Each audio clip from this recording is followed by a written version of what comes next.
Back to updates. ఇక కూటమి ప్రభుత్వంపై ఏపీడబ్ల్యూటీజే రాష్ట్ర అధ్యక్షులు సుబ్బారావు ఆగ్రహం వ్యక్తం చేశారు. కూటమి ప్రభుత్వం అధికారంలోకి వచ్చి ఏడాదిన్నర కాలం అయినప్పటికీ కూడా జర్నలిస్టులకు అక్రిడేషన్ కార్డులు ఇవ్వలేదన్నారు.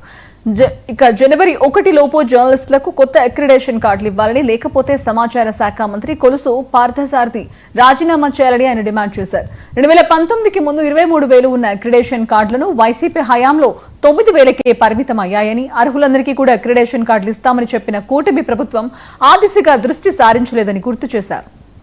గత ప్రభుత్వం వైసీపీ ప్రభుత్వం కొన్ని ఏడాదిన్నర కాలంగా కూడా అక్రిడేషన్ కార్డులు ఇవ్వలేకపోవటం ఎంత దయనీయమైన పరిస్థితో అర్థం చేసుకోండి.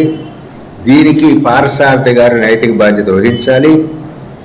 ఇప్పటికైనా పార్థసారథి గారు రేపు 1వ తేదీ జనవరి 1వ తేదీకైనా కొత్త కార్డులని జారీ చేసి ఇవ్వలేకపోతే ఆయన ఈ పదవి నుంచి తప్పుకుంటే ఇంకొకరన్నా వచ్చి చేస్తారేమోనని చెప్పి మేము భావిస్తున్నాం.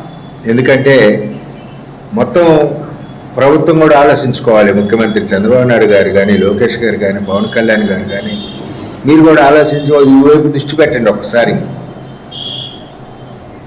2019 లోపు ఈ రాష్ట్రంలో 23,000 అక్రిడేషన్ కార్డులు ఉన్నాయి.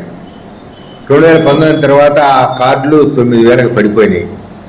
గత ప్రభుత్వం వైసీపీ ప్రభుత్వం కొన్ని కొత్త జీవోలు తీసుకొచ్చి జర్నలిస్టులకి కనీసం అక్రిడేషన్ కార్డులు కూడా లేకుండా కుదించేసింది. మాకు ఎలాంటి సౌకర్యాలు అమలు కాలా. ఈ కూటమి ప్రభుత్వం వచ్చేటప్పుడు మేనిఫెస్టోలో కూడా అనేక సంక్షేమ కార్యక్రమాలని హౌస్ సైట్స్ కానీ అన్ని ప్రకటించారు. అర్హులందరికీ అక్రిడేషన్లు ఇస్తామని చెప్పారు. ముఖ్యమంత్రి గారు, ఇప్పుడు ముఖ్యమంత్రిగా ఉన్న చంద్రబాబు నాయుడు గారే వాళ్ళ పార్టీ అధ్యక్షుడిగా ప్రతిపక్ష నాయకుడు హోదాలో రేపు మా ప్రభుత్వం ఏర్పడితే ఇవన్నీ చేస్తామని చెప్పారు.